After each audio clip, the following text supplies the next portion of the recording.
Welcome to the wildest journey beyond imagination, a journey into a world called anime. It's not just cartoons, nor just movies. It's a crazy mix of madness, passion, and tears falling without you even realizing. Simply put, anime isn't just art. It's a religion for some people. Let me explain why.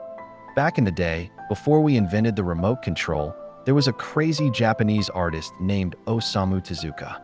This guy decided to do something different and created a cute little robot character called Astro Boy. Believe it or not, that was the birth of modern anime. Not because it was the first anime ever, but because it made the Japanese say, "Ah, wow, maybe we can tell serious, grown-up stories through animation?" And that's where the game started. In the late 60s and 70s, Japan was going through a phase of finding its identity, and the world was changing. They decided to change the world through giant robots. Yes, giant robots like Mazinger Z and Grendizer. This was the era of Iron Anime, where the hero would come out of the rubble, punch the monster, then disappear back into the rubble as if nothing happened. But the Japanese people weren't satisfied with just robot action. They wanted drama, tears, relationships. That's when shows like Candy Candy, Heidi, and Lady Georgie appeared, making the boys and girls of the 80s cry real tears instead of fake ones.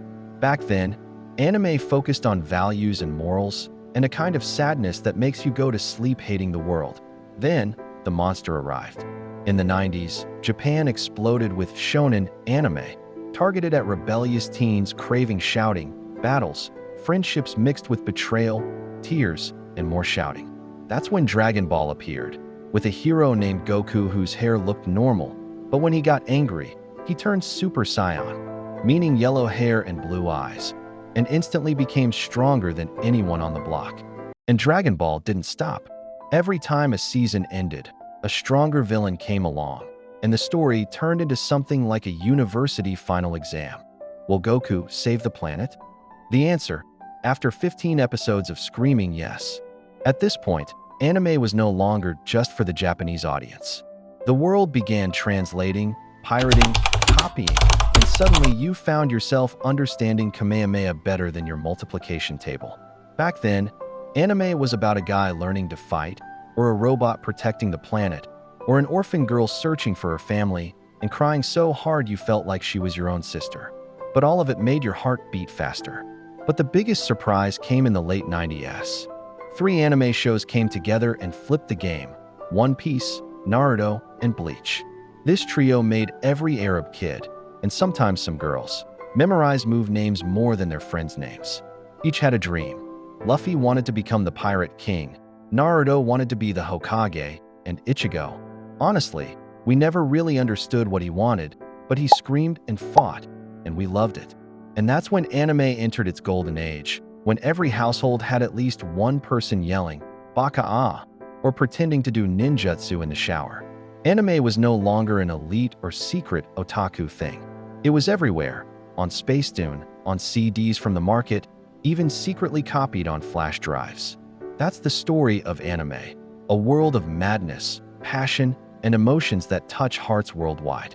After the peak of anime in the 90s with One Piece, Naruto, and Bleach, the 2000s ushered in a new generation of fans and creators who began to change the game entirely.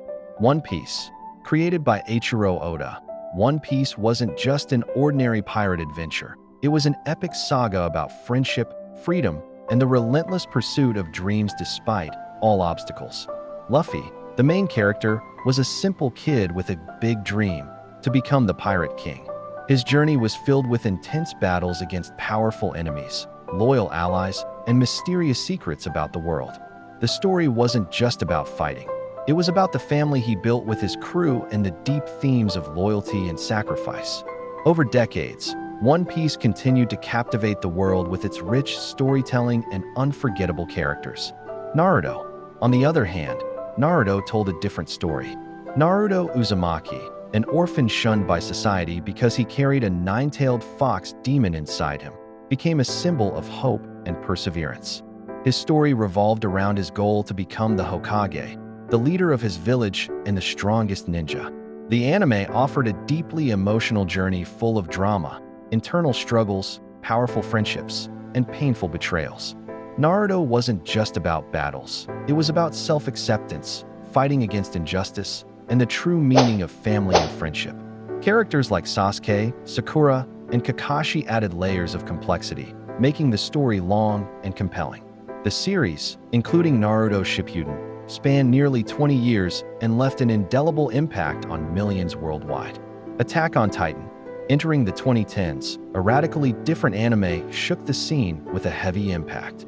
Attack on Titan, Shingeki no Kyojin, presented a dark and brutal world unlike traditional adventures, telling the story of humanity trapped behind gigantic walls protecting them from man-eating titans. The story was both philosophical and political, raising deep questions about freedom, humanity, and fear. Eren Yeager, the protagonist, evolved from an eager child into a complex character wrestling with inner conflicts. The anime focused not only on action but also on psychological twists, betrayals, and slowly unfolding secrets.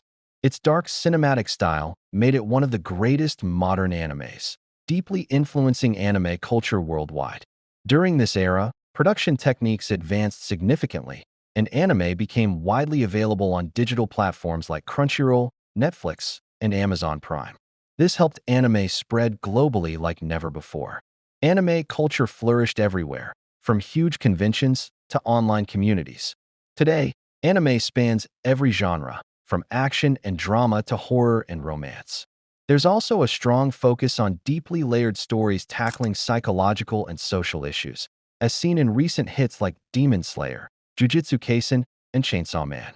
Despite all this evolution, anime still carries the original spirit that began with Astro Boy: madness, passion, and tears that fall without you even realizing.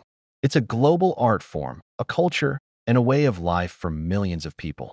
The journey continues every day, with new anime writing fresh chapters in this rich world of imagination.